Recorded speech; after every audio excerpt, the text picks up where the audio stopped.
অসুস্থ তিথিকে কলকাতায় নিয়ে আসার পর থেকে এই কদিন বিভোর একাই সব দিক বেশ ভালোভাবে সামলে দিয়েছে। সুবিমল বাবু ও শম্পা দেবী বিভোরকে আর হবু জামাই হিসেবে ভাবেন না, যেন সে এই বাড়িরই ছেলে হয়ে উঠেছে। তিথির দিকে আলাদা করে খেয়াল রাখা থেকে তিথির পছন্দের খাবার সব কিছুর দিকে খেয়াল রেখে চলেছে পরিবারের সকলে। তারই মধ্যে বিভোর মাঝে মাঝে এসে খানিক আড্ডা জমিয়ে দেয় বাড়িতে, যেন তপ্ত দুপুর শেষে এক পশলা বৃষ্টি। হাসি খুশি ছেলেটা বাড়ির সকলের প্রিয় পাত্র হয়ে উঠেছে এই কদিনেই। তিথিও নিজের অতীত ভুলে বিভোরের উপস্থিতি উপভোগ করতে শুরু করেছে। বিথির ফাইনাল এক্সাম শুরু হয়েছে। তিথি শারীরিকভাবে এখন পুরোপুরি সুস্থ। আপাতত সে বাড়িতে বসেই অফিসের কাজ করছে। দু একজন খুব কাছের বন্ধুর সঙ্গে মাঝে মধ্যে কথা বলে, কিন্তু বাড়ির বাইরে একদমই বেরোতে চায় না। বিভোর দিন 15 পরেই ব্যাঙ্গালোর ফিরে গিয়েছিল।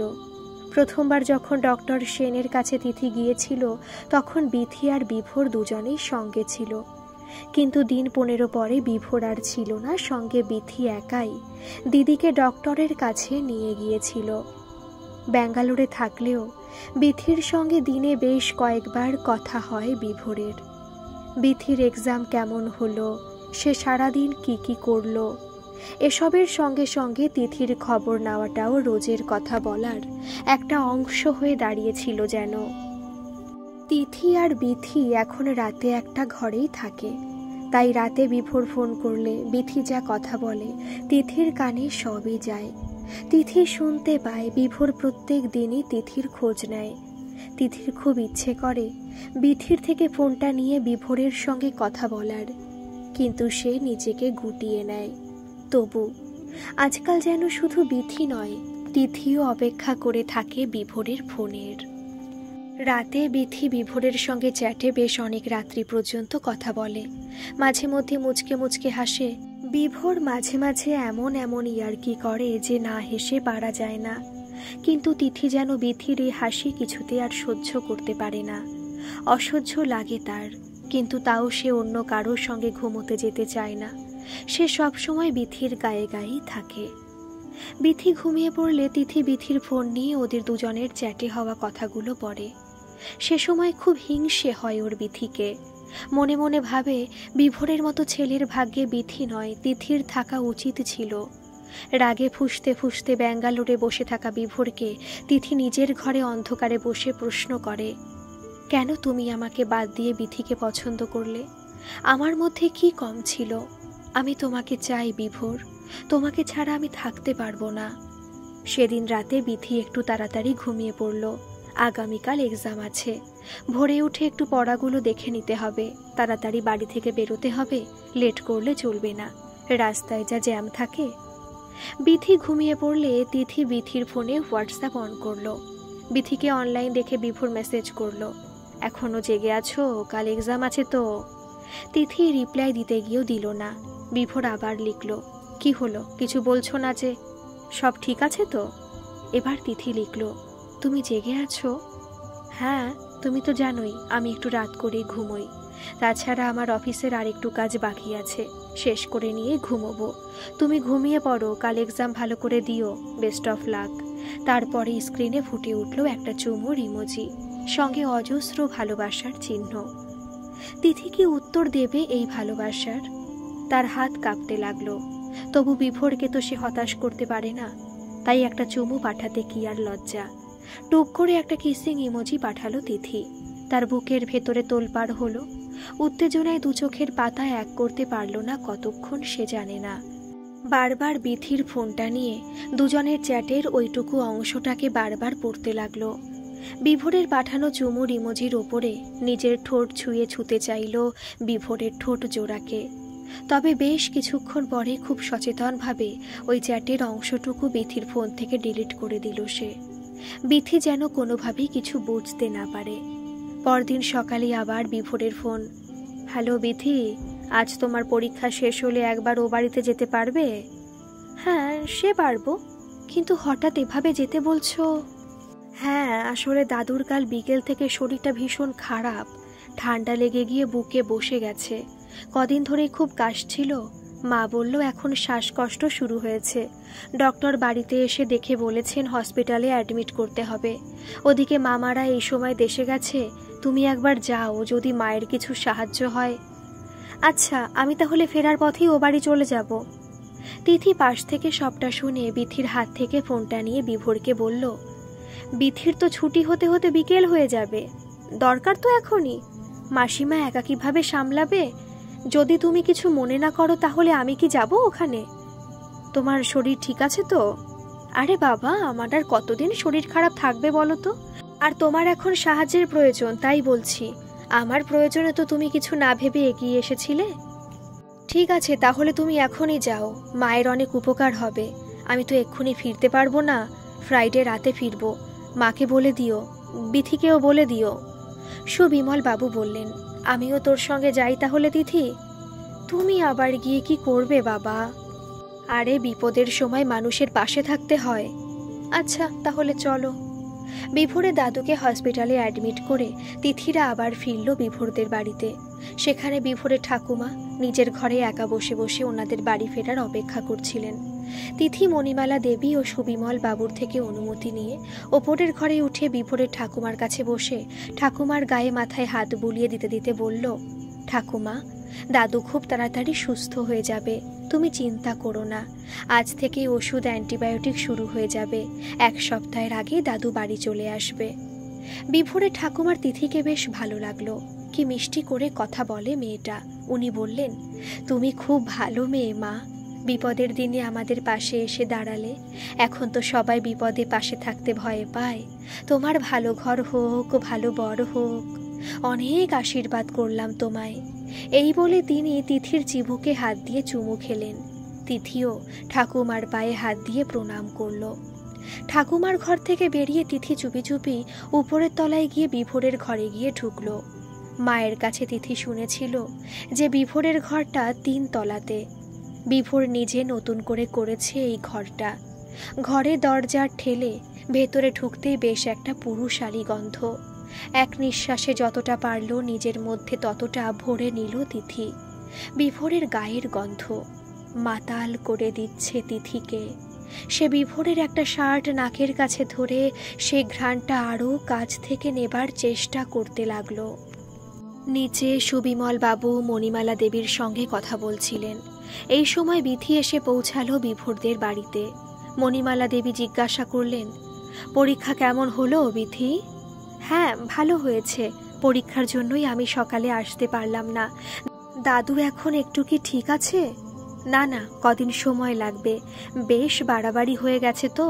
আর সকালে আসতে পারোনি তো কি হয়েছে, ওনারা তো এসেছেন। আমার খুব উপকার হয়েছে। তুমি কিভাবে আসবে বলো? পরীক্ষাটা তো আগে। যাও, ওপরে ঠাম্মার সঙ্গে দেখা করে এসো। তিথিও ঠাম্মার ঘরেই আছে। বিথি উপরে উঠে গেলে মণিমালা দেবী সুবিমল বাবুকে বললেন, বিথি আর বিভোরের রেজিস্ট্রি ম্যারেজের ডেটটা তো সামনেই। তাহলে কি আপাতত শুধু রেজিস্ট্রিটা করা থাক, পরে না হয় অনুষ্ঠান করা যাবে? হ্যাঁ, বিয়ের তো সব ব্যবস্থা করেও বিয়েটা সেদিন হলো না। তখন আমি যদি একটু মাথা ঠান্ডা করে ভেবে ছেলে মেয়ে দুটোর বিয়েটা দিয়ে দিতাম তাহলে মনে হয় ভালো হতো। আসলে সন্ধে হবার আগেই এমন একটা খবর এলো যে আর মাথা ঠিক রাখতে পারলাম না। বিয়ের দিনটা তাড়াহুড়ো করে আগে ধরা হলো। যাক, যা হবার হয়ে গেছে। ওরা তো ঠিকই করেছিল বিয়ের পরেই রেজিস্ট্রিটা করবে। এবার শ্বশুর মশাই সুস্থ হয়ে বাড়ি ফিরলে আর কোনো অসুবিধে থাকবে না। বিয়েটা এবার নির্বিঘ্নে হয়ে যাবে। তবে আমার মনে হয় রেজিস্ট্রির দিনই ছোট করে একটা অনুষ্ঠান করে মালা বদলটা সেরে দিলেই ভালো হয়। বিথির পরীক্ষাটা তো শেষ হয়েই যাচ্ছে, আর শুধু শুধু দেরি করাই বা কেন? ঠিক আছে, বিভোর তো 2 দিন পরেই আসবে, দেখি কি বলে। আর একটা কথা দাদা, যদি কিছু মনে না করেন তাহলে বলি। হ্যাঁ হ্যাঁ, বলুন না। বলছিলাম তিথিরও এবার একটা ভালো ছেলে দেখে বিয়ে দিয়ে দেবার ব্যবস্থা করুন। এখন তো মনে হয় ওর শরীর ও মনে পুরোপুরি সুস্থ, অন্তত সেরকমই তো মনে হচ্ছে দেখে। চোখের সামনে বোনের বিয়ে হয়ে যাবে, সেটা তো ভালোও দেখায় না। ও নিজেও তো বিয়ে করতেই চেয়েছিল। হ্যাঁ, আমরাও সে কথাই ভাবছি, কিন্তু তিথি তো আর বিথির মতো নয়। বিথি আমাদের কথা পুরোপুরি মেনে নিতে না পারলেও অন্তত সেটা নিয়ে ভাবে, সেটা মেনে চলার চেষ্টা করে। কিন্তু তিথি তো নিজে যা ঠিক মনে করে সেটাই করে, আমরা বোঝালেও ও বুঝতে চায় না। আর এখন তো আমরা শুধু নামেই ওর বাবা মা। সে আবার কেমন কথা দাদা? এসব বললে চলবে? আপনারা ওর বাবা মা, আপনারা চাইলে তিথি নিশ্চয়ই রাজি হবে। আমরা যখন ওকে দেখতে গিয়েছিলাম তখন তো আপনাদের কথা শুনে দেখাশোনায় রাজি হয়েছিল, আবার ঠিক রাজি হবে। দেখলেন তো একবার নিজে নিজে সিদ্ধান্ত নিতে গিয়ে কি বিপদ টাইনা ডেকে আনলো। ওর মন মর্জি আর চালাতে দেবেন না। আপনারাই ভালো ছেলে দেখুন, একটা ভালো ছেলের হাতে পড়লে আবার সব ঠিক হয়ে যাবে। বিথি সিঁড়ি দিয়ে উপরে উঠতে উঠতে দেখল তিথি 3 তলা থেকে সিঁড়ি দিয়ে নামছে। বিথিকে দেখে তিথি একটু অপ্রস্তুত হয়ে বলল, ছাদে গিয়েছিলাম রে, কি সুন্দর সাজানো ছাদটা, তাই না?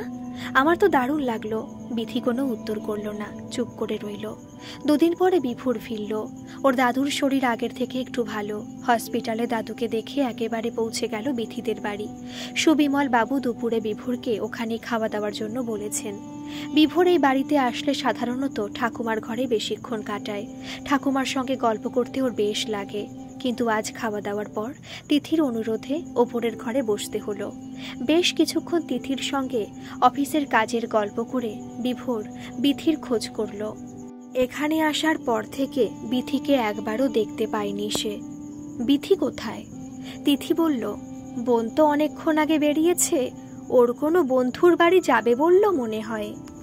কিন্তু আমাকে তো কিছু বলল না, দেখি একবার ফোন করে।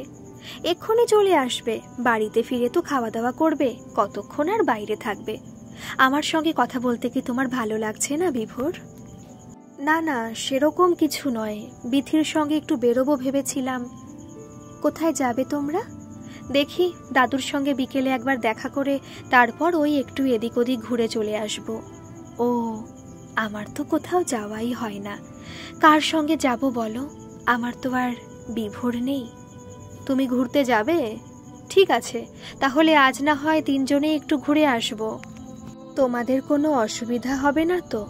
না না, উল্টে আমরা দুজনেই বেশ খুশি হব। তাহলে তুমি তৈরি হয়ে নাও, আমি নিচে ঠাকুমার ঘরে গিয়ে বসছি। একটু পরে তিথি নিচে নেমে বিভোরকে বলল, বিথিকে ফোন করেছিলে? বিভোর দেখল তিথি আজ খুব সুন্দর করে সেজেছে। তিথির সাজ বেশ অন্যরকম, বেশ হালকা সাজ। শাড়ি রংটাও বেশ মনোরম, সঙ্গে লিপস্টিকের রংটাও বেশ আকর্ষণীয়। তিথির সাজটা তার চেহারার সঙ্গে বেশ মানিয়েছে। বিভোর ভাবল, যাক, তিথির মনের ক্ষতগুলো তাহলে আস্তে আস্তে সেরে উঠছে। তিথিকে দেখে বিভোরের মনে বেশ খুশি হলো।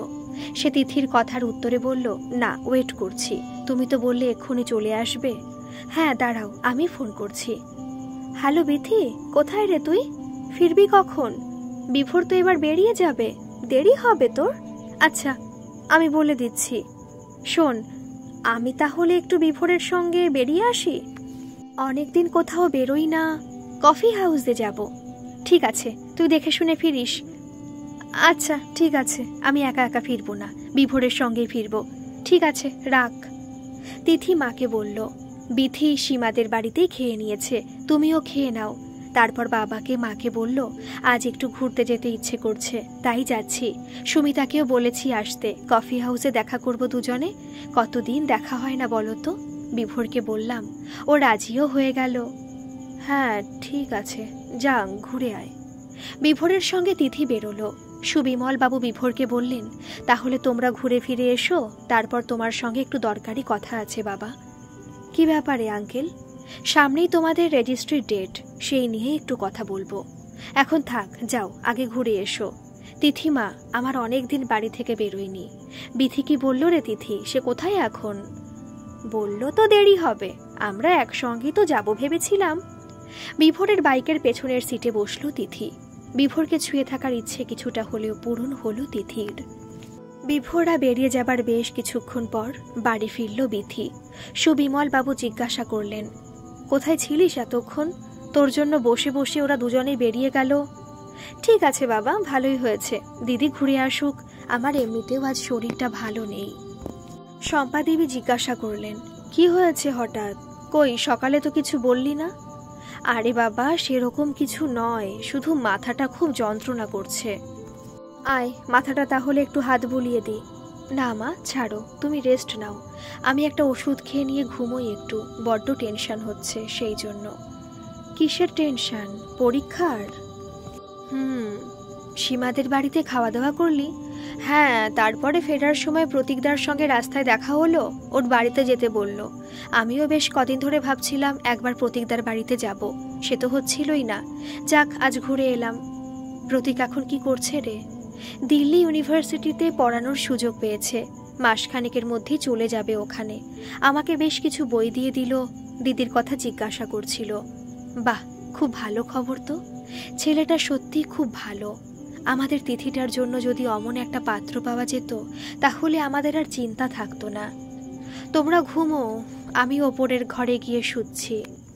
তিথিকে নিয়ে বিভোর পৌঁছলো কফি হাউসে। ভেতরে ঢুকে বসে বিভোর তিথিকে বলল, কি খাবে? একটু পরে অর্ডার করি, আমার একজন বান্ধবী আসছে, ও আসলে একসঙ্গে অর্ডারটা দেব না হয়? ওকে, নো প্রবলেম। বিভোর নিজের ফোনটা হাতে নিয়ে বিথিকে মেসেজ করলো, কফি হাউসে পৌঁছে গেছি, এবার কি করব? বিথি ফোন হাতে নিয়ে শুয়েছিল, লিখল, আর একটু বসো, প্রতীকদা ঢুকলে তুমি দাদু ভাইকে দেখতে যাবার নাম করে বেরিয়ে যাবে। আচ্ছা, সে তো বুঝলাম, কিন্তু তুমি কেন এলে না আমাদের সঙ্গে? আমি তো তোমাকে খুব মিস করছি। আমি তোমার সঙ্গে গেলে দিদি যেত না। মানে? বেশি মানে বুঝতে হবে না, যা কাজ দিয়েছি ওইটুকুই করো। ওকে, কিন্তু তোমার প্রতীকদা এখনো আসছেন না কেন? উফ, ধৈর্য ধরো একটু। কিন্তু আমি তিথির সঙ্গে কি কথা বলবো বুঝে পাচ্ছি না। তোমাকে কিছু বলতে হবে না, ও বলবে তুমি শুনবে। ওকে ওকে। বিভোর ফোন থেকে চোখ তুলতেই দেখল তিথি ওর দিকেই এক দৃষ্টে তাকিয়ে রয়েছে। সে তিথিকে বলল, কিছু বলবে? না। তুমি কি বিথির সাথে কথা বলছো? না না, অফিসের কাজ। তুমি বলো, কি বলবে? বিভোর, তুমি বিথিকে কেন বিয়ে করতে চাইলে?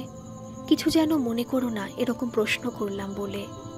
না না, মনে করার তো কিছু নেই।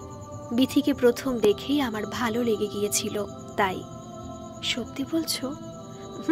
একদম সত্যি। আমাকে কেন ভালো লাগলো না তোমার? আমি কি সুন্দরী নই? আসলে তিথি, আমি ঠিক মেয়েদের রূপ নিয়ে অত মাথা ঘামাই না। আমার কাছে মানুষটার ব্যক্তিত্বটাই আসল। তুমি প্রথম দেখায় বিথির ব্যক্তিত্ব বুঝলে কি করে? ওটা তোমাকে বলা যাবে না। মানে?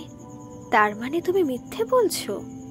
না, আমি সত্যি বিথিকে ভালোবাসি, ওকে পছন্দ করি। তবে প্রথম দেখে বিথিকে বিয়ে করতে যাওয়ার পেছনে কারণ নিশ্চয়ই আছে, তবে সেটা তোমার জানার কোনো প্রয়োজন নেই। আমাকে তোমার ভালো লাগে না? তিথির এই প্রশ্ন শুনে বিভোর একটু অবাক হলো, ভাবল কি উত্তর দেবে এসে।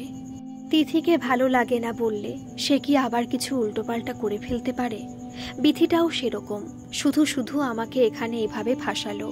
কি যে করতে চাইছে বিথি, কিছুই তো বুঝতে পারছি না। বিভোরের ফ্যাকাশে মুখটা দেখে তিথি হেসে বলল, বুঝেছি, অত ভয় পেতে হবে না। বিভোর একটু হালকা করে হেসে বলল, তোমার বান্ধবীটি কখন আসবে? এসে যাবে। কেন, তোমার কি তাড়া আছে? হ্যাঁ, আমি তাহলে দাদুর সঙ্গে একটু দেখা করে আসতাম। আচ্ছা, তাহলে যাও, ঘুরে এসো। বিভোর দেখল প্রতীক এগিয়ে আসছে ওদের দিকেই। প্রতীক তিথির দিকে তাকিয়ে জিজ্ঞাসা করল, কি রে তিথি, ভালো আছিস? তিথি প্রতীকের মুখের দিকে তাকিয়ে বলল, ও তুই? হ্যাঁ রে, ভালো আছি। তুই কেমন আছিস? ওই আছি একরকম। তিথি বিভোরকে দেখিয়ে বলল, ও বিভোর? হ্যাঁ, আমি ওকে দেখেছি সেদিন রেস্টুরেন্টে বিথির সঙ্গে। বিথির উঠবি কি, তাই তো? বিভোর হেসে বলল, একদম ঠিক। তিথি বিভোরকে বলল, তুমি প্রতীককে চেনো? না না, আমি কিভাবে চিনব, চোখের দেখা দেখেছিলাম সেদিন, এইটুকুই। ও ও আমার স্কুলের বন্ধু। তারপরে তিথি প্রতীককে জিজ্ঞাসা করল, কোন ক্লাস থেকে তুই আমার বন্ধু বলতো? ক্লাস 3 থেকে। হ্যাঁ বাবা, তাহলে তো দুজনে দুজনকে খুব ভালো করে চেনেন। তিথিকে আমি খুব ভালোভাবেই জানি। তাহলে আপনারা আজ দুই ছোটবেলার বন্ধু, মনের সুখে একটু গল্প করুন, আমি দাদুকে একবার দেখে আসি। আধ ঘন্টা লাগবে হয়তো। ঠিক আছে তিথি, তোমার বান্ধবীটিও তো আসবে, কথা বলো ওদের সঙ্গে, আমি ঘুরে আসছি। ঠিক আছে, এসো। কফি হাউস থেকে বাইরে বেরিয়েই আগে বিথিকে ফোন করলো বিভোর। হ্যালো। বাবা, আমি কখন থেকে ফোন হাতে নিয়ে বসে রয়েছি। এই ব্যাপারটা খুলে বলো তো। প্রতীকদা এসেছে? এই তো এলো। আমার তো আর একটু হলে হার্ট ফেল করে যেত। কেন? ওই তিথির প্রশ্নের উত্তর দিতে দিতে। যাক, করেনি তো। করলে ভালো হতো বুঝি। এবার কি করব ম্যাডাম যদি বলে দেন? আর তোমার কোনো কাজ নেই, যা করার প্রতীকদাই করবে। প্রতীকদা দিদিকে বোঝাতে পারবে। তুমি শুধু দাদুর সঙ্গে দেখা করা হয়ে গেলে দিদিকে একটা ফোন করে বলবে তোমার ফিরতে অনেক দেরি হবে, ও যেন বাড়ি ফিরতে চাইলে ফিরে যায়, আর তুমিও বাড়ি চলে যেও। কিন্তু আঙ্কেল তো তোমাদের বাড়িতে ফিরতে বলেছিলেন। আমাদের রেজিস্ট্রির দিন কি ব্যবস্থা হবে সেই নিয়ে মনে হয় কথা বলতেন। সেসব কথা তুমি কাল বলো, আজ আর এখানে আসতে হবে না।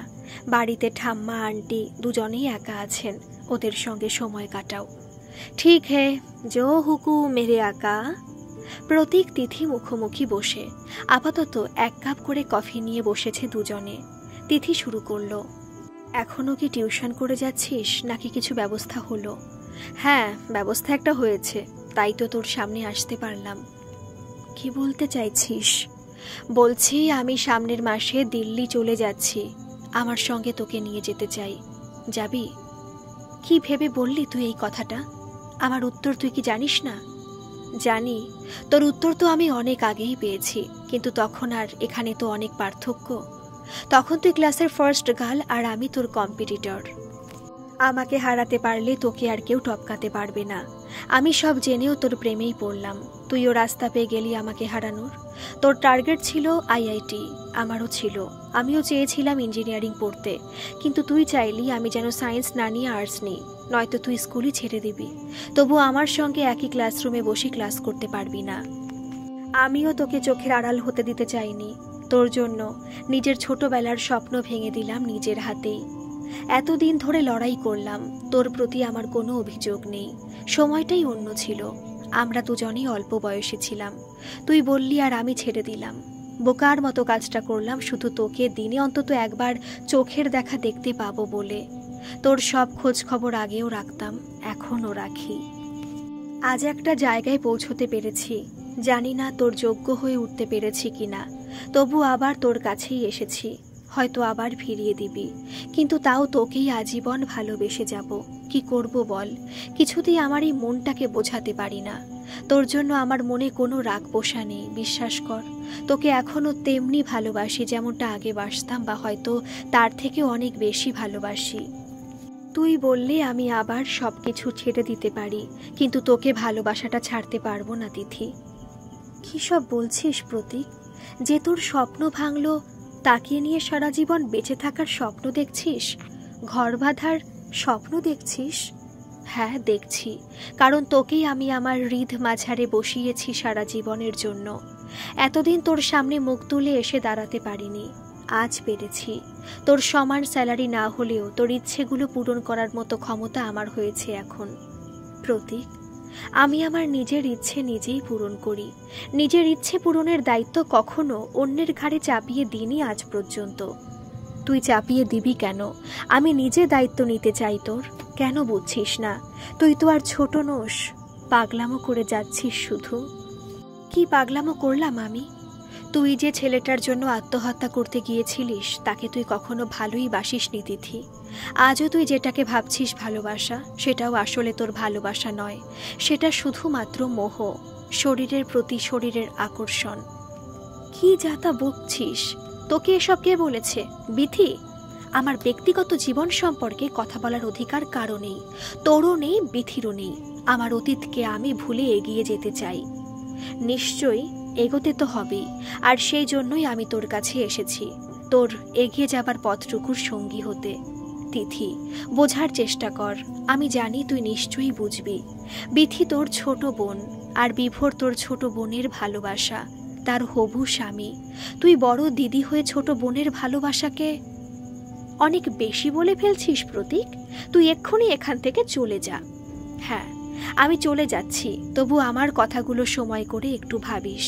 আর ভেবে যদি তোর মনে হয় একটা সত্যিকারের ভালোবাসার আশ্রয়ের দরকার তোর, তাহলে আমার কাছে চলে আসিস। ভালোবাসা ভরা একটা চওড়া বুকে মাথা রেখে যদি নিশ্চিন্তে সারাটা জীবন কাটাতে চাস, জানবি এই প্রতীক বসে আছে তোর জন্য, তোর অপেক্ষায়। তিথি কোনো উত্তর করল না, মুখ ঘুরিয়ে দাঁড়িয়ে রইল। প্রতীক বেরিয়ে গেল কফি হাউস থেকে। তিথির দুচোখ বেয়ে জল পড়তে লাগলো। আর কিছু ভালো লাগছে না তার। কাঁদতে কাঁদতে সে নিজেকে নিজে বলল, আমি আর পারছি না। কেন আমি জিতে গিয়েও হেরে যাই বারবার?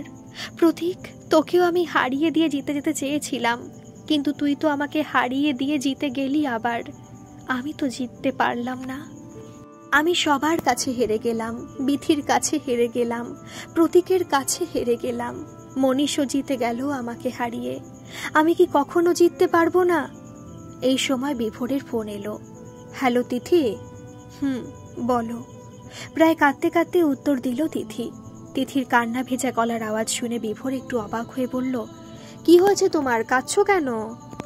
তুমি এক্ষুনি চলে এসো, আমি বাড়ি ফিরবো। বিভোর বিথির কথা মতো কাজ করতে পারল না। সব ভুলে যত তাড়াতাড়ি সম্ভব তিথির কাছে পৌঁছালো।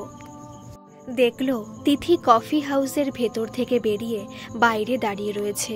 সামনে এগিয়ে যেতে দেখল আরেকটি মেয়ে, সম্ভবত তিথির বান্ধবী, তিথিকে সান্ত্বনা দেবার ভঙ্গিতে তিথির কাঁধে পিঠে হাত বুলিয়ে দিচ্ছে।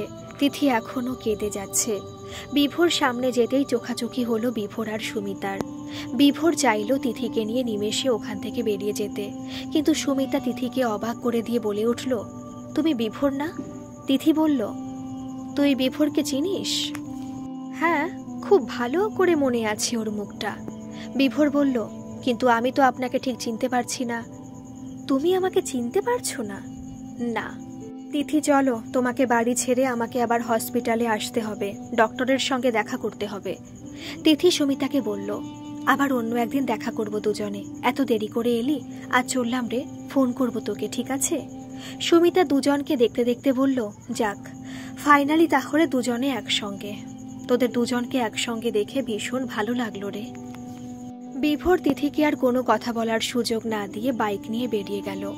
বিভোররা ফিরলে সুবিমল বাবু আর শম্পা দেবী বিভোরের সঙ্গে বিয়ে নিয়ে দু একটা কথা বলে নিলেন। বিভোর বলল, আমার কিছুতেই আপত্তি নেই। রেজিস্ট্রির দিনই সামাজিকভাবে যদি বিয়েটা হয়ে যায় তাতেও কোনো সমস্যা নেই। আবার যদি রেজিস্ট্রি হয়ে যাবার কয়েকদিন পরে বিয়েটা হয় তাতেও অসুবিধা নেই। সুবিমল বাবু বললেন, আমরা চাইছি তোমাদের রেজিস্ট্রির দিনই বিয়েটা হয়ে যাক, আর দেরি করব না। খুব কাছের কয়েকজন আত্মীয় স্বজন বন্ধু বান্ধবদের নিয়ে বিয়েটা দিয়ে দেব। ঠিক আছে আঙ্কেল, আমাদের তরফ থেকে কোনো অসুবিধা নেই। তোমার মায়ের সঙ্গে এ নিয়ে কথা হয়েছিল আগে, তাও আবার একবার কথা বলে নেব। চা খাওয়া হলে বিভোর গেল ঠাম্মার ঘরে। ওনার সঙ্গে একবার দেখা করে বেরিয়ে যাবে। বিথির সঙ্গেও সারাদিন দেখা হয়নি। কোথায় যে থাকে সে তো জানে যে আমি এসেছি, তবু লুকিয়ে থাকে। ঠাম্মার ঘরে মহারানীর দেখা পাওয়া গেল। ঠাম্মা ঘরে নেই। বিথি একা খাটের ওপর আধশোয়া হয়ে বই পড়ছে। বিভোর জিজ্ঞাসা করল, বিথি, ঠাম্মা কোথায়? ঠাম্মা আমাকে এখানে একলা রেখে রান্নাঘরে গেল। বলল নাথ জামাই আসবে ঠিক আমার ঘরে আমার সঙ্গে দেখা করতে, দুজনে একা একা একটু গায়ে গায়ে বসে গল্প করে নিও। ঠাম্মার নামেই বয়স হয়েছে। তারপরে হাসতে হাসতে বলল, এখন তোমার জন্য কি সব রান্না করবে বলে রান্নাঘরে গেল। রাতে না খাইয়ে তোমাকে ছাড়ছে না। সে কি, তাহলে আজ আর আমি বাড়ি যাব না? ডক্টরের সঙ্গে দেখা করার ছিল। তোমাকে তো এখানে আজ আসতে বারণই করেছিলাম, এলে কেন? এসে যখন পড়েছো তাহলে নিজে বোঝো এবার এখান থেকে বেরোবে কেমন করে। দাদুর শরীর এখন ঠিক আছে তো? কাল তো রবিবার, ডক্টরের সঙ্গে তো দেখা হবে না, তাহলে সেই সোমবার। দেখো ঠাম্মাকে বুঝিয়ে বেরিয়ে যেতে পারো কি না। সে দেখছি, কিন্তু ঠাম্মার কথা মতো একটু গায়ে গায়ে বসে গল্প তো করে নি আগে। বিভোরের কথা শুনে বিথি হেসে ফেলল, মুখে বলল, বেশি গায়ে গায়ে বসলে কিন্তু ফেভিকলের আঠা এমন জুড়ে যাবে যে আর ছেড়ে যেতেই পারবে না। বিথিকে এক টানে টেনে নিজের বুকে জড়িয়ে নিয়ে বিভোর বলল, ছেড়ে যেতে চাই কে? তুমি বললে আমি সারা রাত এখানেই থেকে যাই। তাই থেকে যাও না নাথ জামাই, আজ আর বাড়ি ফিরতে হবে না। ঠাম্মা বলতে বলতে ঘরে ঢুকলো। বিথি বিভোরের বুক থেকে নিজেকে সরিয়ে নিয়ে দাঁড়ালো। আমি এখন তোমার জন্য চিংড়ির মালাইকারি করলাম। অনেকদিন পরে আজ একটু রাঁধতে ইচ্ছে হলো শুধু তোমার জন্য।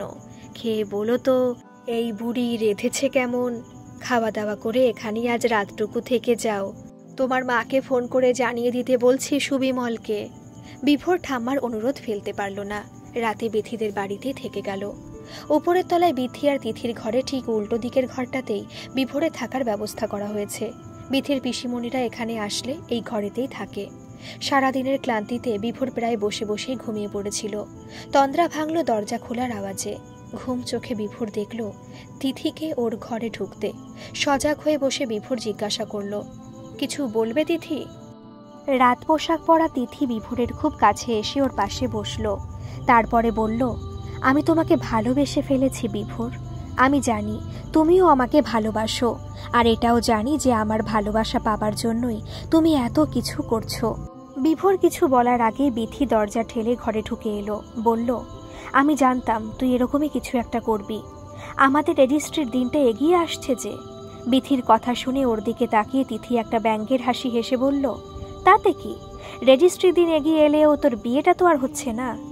মানে তুই কি বলতে চাইছিস? তুই কি বোকা রে বিথি?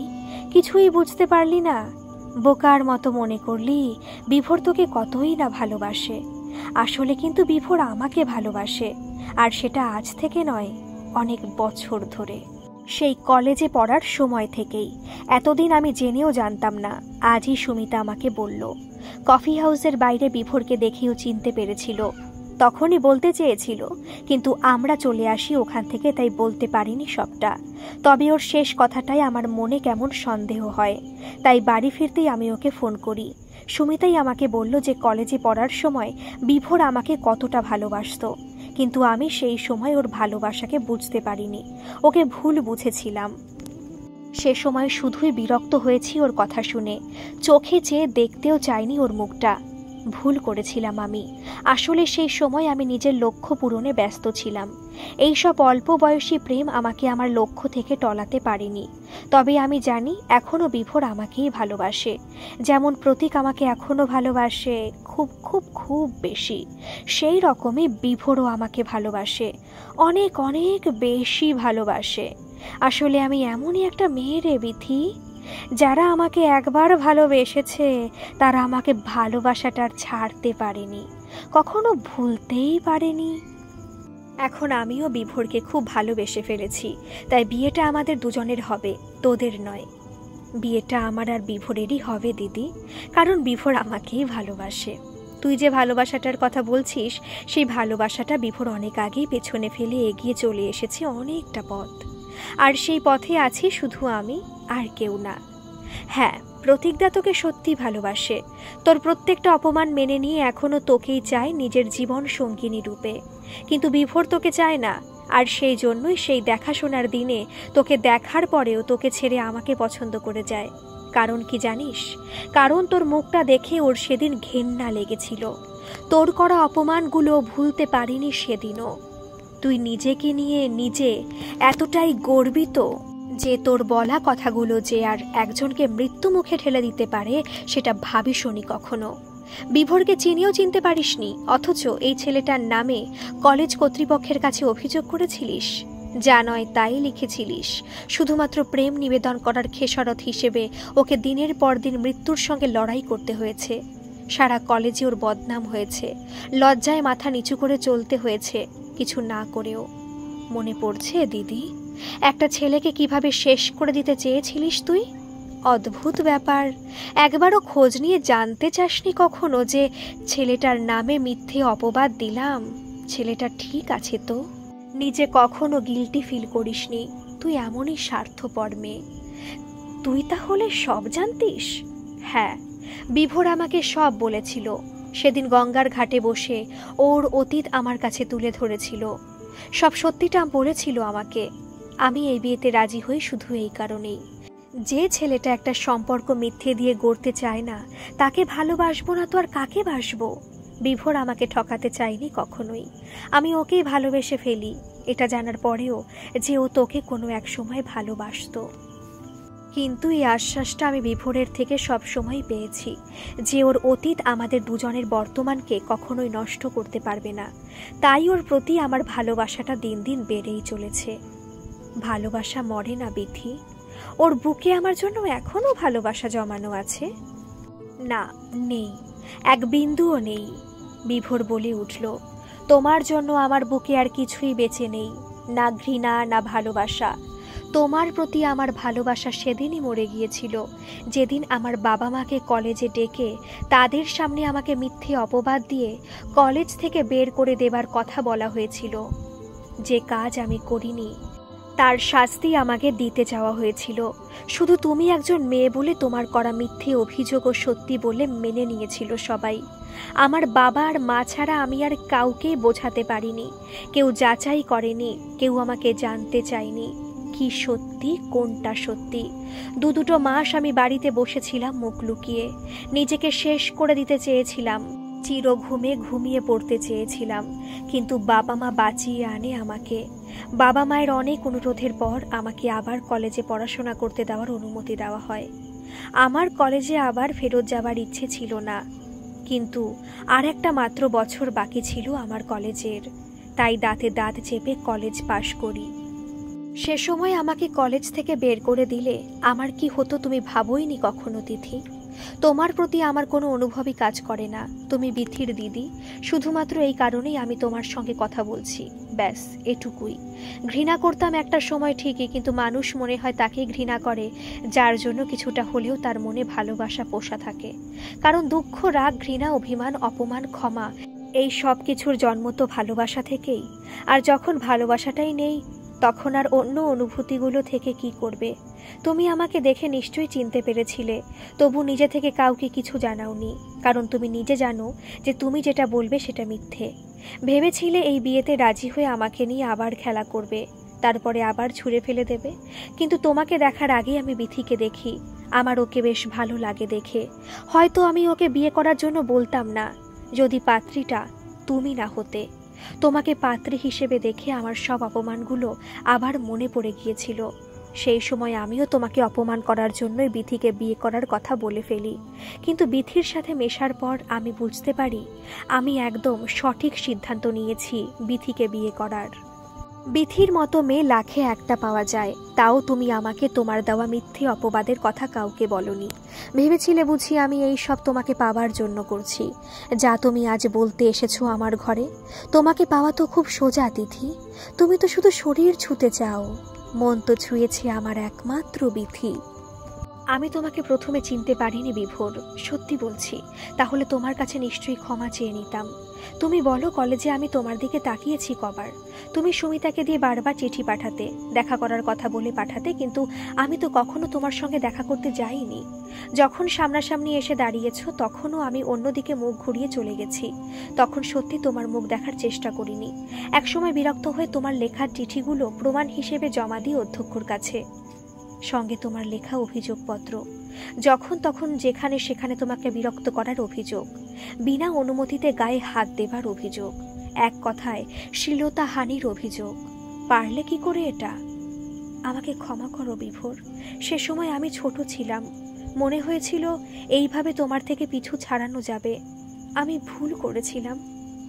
তুই তখন ছোট ছিলিস, আর এখনো কি ছোট আছিস? ক্রমাগত ভুল করে যাচ্ছিস। কি চাস তুই? আমাকে কি সুখী দেখতে চাস না? এভাবে কি ভালোবাসা পাওয়া যায়? অন্যকে হারিয়ে নিজে জিততে চাস বারবার। কেন তুই সবাইকে নিয়ে জিততে পারিস না? সবার সঙ্গে জিততে পারিস না? সবার ইমোশন নিয়ে খেলা করেছিস, এখনো চাইছিস বিভোর তোকে বিয়ে করুক, নয়তো আবার সুইসাইডের ড্রামা করবি, তারপরে বিভোরকে আমার থেকে কেড়ে নিবি। কি তাই তো? ড্রামা? মরতে মরতে বেঁচেছি আমি বিথি, আর তুই ড্রামা বলছিস? হ্যাঁ বলছি, কারণ তুই মনীষের ব্যাপারে সব আগে থেকেই জানতিস দিদি। ওর যে বিয়ে ঠিক হয়ে আছে সে কথাও নিজেই তোকে জানিয়েছিল। মনীষ তোকে কখনোই বিয়ের প্রস্তাবই দেয়নি, তাও তুই ওর সঙ্গে শুধুমাত্র শারীরিক খেলা খেলবি বলে ওকে একরকম লোভ দেখিয়ে দুজনে থাকতে শুরু করিস। মনীষ তোর আন্ডারে কাজ করত, তাই তোর কথা সে না ফেলে নিজের উন্নতির কথা ভেবে তোর খেলার সঙ্গী হয়েছিল। হঠাৎ করে তোর পুরুষ সঙ্গ পাবার ইচ্ছেটা তৈরি হলো, শুধুমাত্র আমার বিয়েটা ঠিক হয়ে গেল তাই। আমাদের বিয়েটা আটকাবার জন্যই ঠিক ওই দিন তুই সুইসাইড করার ব্যর্থ চেষ্টা করলি। তুই জানতিস তন্ময়দার ওয়াইফ ঠিক দুপুরে তরকারি দিতে তোর ফ্ল্যাটে আসবেন, কারণ সকালেই উনি তোকে একবার সে কথা বলে রেখেছিলেন। আমি ব্যাঙ্গালোরে যখন ছিলাম তখন তন্ময়দার ওয়াইফের সঙ্গে গল্প করতে করতে জানতে পারি এই কথা। তন্ময়দা তোর মোবাইলটা আমাদের দিয়ে দিয়েছিল। তোর মোবাইলে মনীষের ফোন এসেছিল। আমি ওর সঙ্গে কথা বলি, কারণ আমার সব সত্যিটা জানার ছিল। খুব রাগ হয়েছিল ওই মনীষের প্রতি। তোর কষ্ট আমি চোখে দেখতে পারছিলাম না, কিন্তু ও যা বলল আমার কাছে সব জলের মতো পরিষ্কার হয়ে গেল। বাবা মা কখনো মনীষের সঙ্গে কথা বলতে পারিনি, কারণ তুই মনীষকে বারণ করে রেখেছিলিস। কিন্তু আমি মনীষের সঙ্গে কথা বলে এই সব কিছু জানতে পারি। কি জঘন্য খেলা খেলে চলেছিস তুই দিদি। তোর সংস্পর্শে থাকা পুরুষদের তুই ব্যবহার করেছিস, নিচু করেছিস, ছোট করেছিস, ওদের লাইফটা স্পয়েল করার চেষ্টা করেছিস, আবার ওদের শরীরটা পাবার জন্য ছটফট করছিস। তুই তো বিভোরকে ভালোবাসিস না দিদি, তুই ভালোবাসার অর্থই তো বুঝিস না। ওরা পুরুষ, ওরা শুধু শরীরই বোঝে বিথি, ওরা ভালোবাসতে জানে না। ওদের কাছে ভালোবাসা মানে শুধু শরীর। শরীর ছাড়া ওরা এক রাত থাকতে পারে না। তুই এই পুরুষগুলোকে জানিস না বিথি, এরা এক নারীতে কখনো আবদ্ধ থাকতে পারে না। ভালোবাসা শব্দটা ওদের জন্য নয়। তোকে আজ ভালোবাসে বলছে, কাল আমার সঙ্গে আমার ঘরে এক বিছানায় থেকে যাবে। এদের ভালোবাসা এমনই ঠুনকো। তাছাড়া এই সব শরীর লোভী পুরুষগুলো আমার মতো মেয়েকে পেলে ওদের জীবন ধন্য হয়ে যাবে। মনীষী তো হবু বউকে লুকিয়ে আমার সঙ্গে দিব্যি 2 মাস কাটিয়ে দিল। এদের নাকি আবার ভালোবাসা। তিথির মুখে ব্যঙ্গের হাসি ফুটে উঠল। সবাই কি একরকম হয় দিদি? গুটি কয়েক পুরুষ দিয়ে সমগ্র পুরুষ জাতিকে বিশ্লেষণ করা যায় না। পুরুষও ভালোবাসে, একজনকে মনে প্রাণে ভালোবেসে কাটিয়ে দিতে পারে তার সারাটা জীবন। সবাই মনীষ হয় না। তুই প্রতীক দাকে দেখেও বুঝতে পারিস না? তুই আমাকে ছোট বোন বলে একটুও যদি ভালোবাসিস, তবে আমার একটা কথা শোন, এভাবে নিজের জীবনটা নষ্ট করিস না। একটা সময় নিজেই আফসোস হবে, নিজের প্রতি নিজের ঘেন্না হবে। চলার পথে কাউকে নিজের সঙ্গে পাবি না, হারিয়ে ফেলবি সব সম্পর্ক।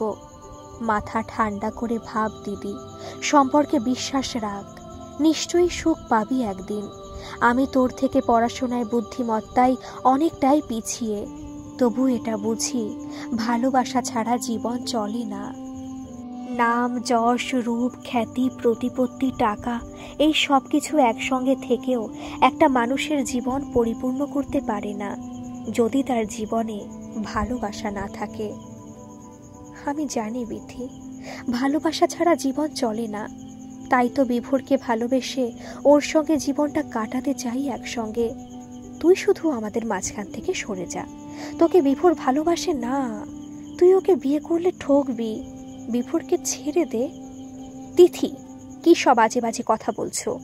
বলার আগে ভেবে দেখো কি বলছো।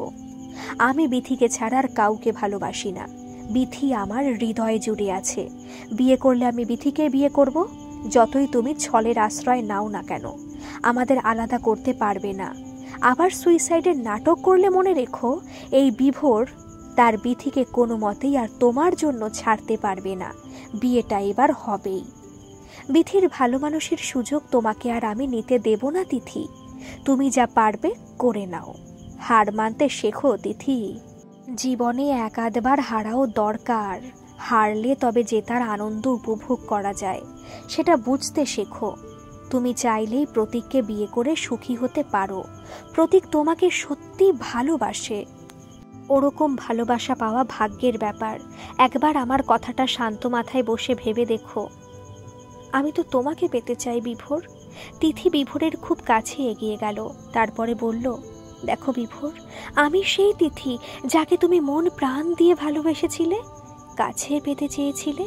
দেখো, সেই আমি তোমার একদম সামনে এসে দাঁড়িয়েছি। আমাকে বুকে টেনে নাও। এই বলে তিথি বিভোরের বুকে মিশে যেতে চাইল। বিভোরের ধৈর্যের বাঁধ ভাঙল। সে তিথিকে সজোরে একটা থাপ্পড় মারল। তিথি রাগে গস গস করতে করতে বিভোরের ঘর থেকে বেরিয়ে গেল। পেছনে পেছনে বিথিও বেরিয়ে যেতে চাইল, কিন্তু বিভোর বিথির হাতটা ধরে নিয়ে আটকে রাখলো ওকে। বলল, তিথির পেছনে পেছনে তোমার যাবার প্রয়োজন নেই। ওকে একা থাকতে দাও, নিজেকে ডিসিশন নিতে দাও। কিন্তু বিভোর, দিদি যদি কিচ্ছু করবে না। ওকে ওর নিজের কথা নিজেকে ভাবতে দাও। তুমি শুধু আমাকে নিয়ে ভাবো, এখন আমাদের কথা ভাবো। তিথিকে নিয়ে ভাববার আর এতটুকু দরকার নেই। কি বলছো বিভোর? ও আমার দিদি, কি করে ওর কথা না ভেবে শুধু নিজের কথা ভাববো আমি? ওকেও আমি সুখী দেখতে চাই বিভোর। কি করে বোঝাবো ওকে আমি? ও নিজেই বুঝবে। যদি না বোঝে, তোমার আমার ক্ষমতা নেই ওকে বোঝানোর। সব ঠিক হয়ে যাবে, টেনশন করো না। এই বলে বিথিকে বিভোর বুকে জড়িয়ে নিল। নিজের ঘরে ঢুকে দরজা বন্ধ করে তিথি রাগে অপমানে ফুঁসতে লাগলো। সে কি করবে বুঝতে পারছিল না। এত অপমান তাকে আগে কেউ কখনো করেনি। সবকিছু শেষ করে দিতে ইচ্ছে করছে, সব ভেঙে ফেলতে ইচ্ছে করছে। তিথি আজ হেরে গেছে। আজ তিথি জিততে পারেনি। তিথি হারতে পারে না। তিথিকে জিততে হবেই। পাগলের মতো তিথি নিজেকে শেষ করে দেবার চেষ্টা করতে চাইল, কিন্তু পারল না। আবার সে হেরে গেল। এই সময় প্রতীকের মুখটা ওর চোখের সামনে ভেসে উঠল। তিথি কেঁদে ফেলল। ওর দু চোখ বেয়ে গড়িয়ে পড়ল ওর জেদ আর অহংকাররা। উন্মত্তের মতো বাড়ি থেকে বেরিয়ে ছুটতে লাগলো। রাত তখন মাঝপথে। এক বিশাল স্থিতধী শান্ত হিমালয় সম মানুষের বুকে আছড়ে পড়ল চঞ্চল ঝর্ণা সম উচ্ছৃঙ্খল তিথি। নিজের গভীরতা দিয়ে হিমালয় বেঁধে রাখল তার চঞ্চল ঝর্ণাকে। দুই হাতের বেষ্টনীর মধ্যে যেন তিথি একটা স্থায়ী আশ্রয় পেল। রাত পেরিয়ে নতুন ভোরের আলো ফুটল। নতুন ভালোবাসায় মুড়ে শুরু হলো তিথির নতুন যাত্রাপথ। বিথি বিভোরের রেজিস্ট্রি ম্যারেজ হলো কোনো বাধা বিপত্তি ছাড়াই। নিজের বিবাহিত স্ত্রীকে জড়িয়ে বিভোর খালি গলায় মনের আনন্দে গেয়ে উঠল, তোমায় হৃদ মাঝারে রাখবো, ছেড়ে দেব না। গল্পটি তাহলে আপনাদের কেমন লাগলো একটা কিন্তু কমেন্ট করে জানাবেন। আর প্লিজ শুভ্রার গল্প কথা এই পেজটিকে ফলো করে দেবেন আরও সুন্দর সুন্দর গল্প পড়ার জন্য। ধন্যবাদ।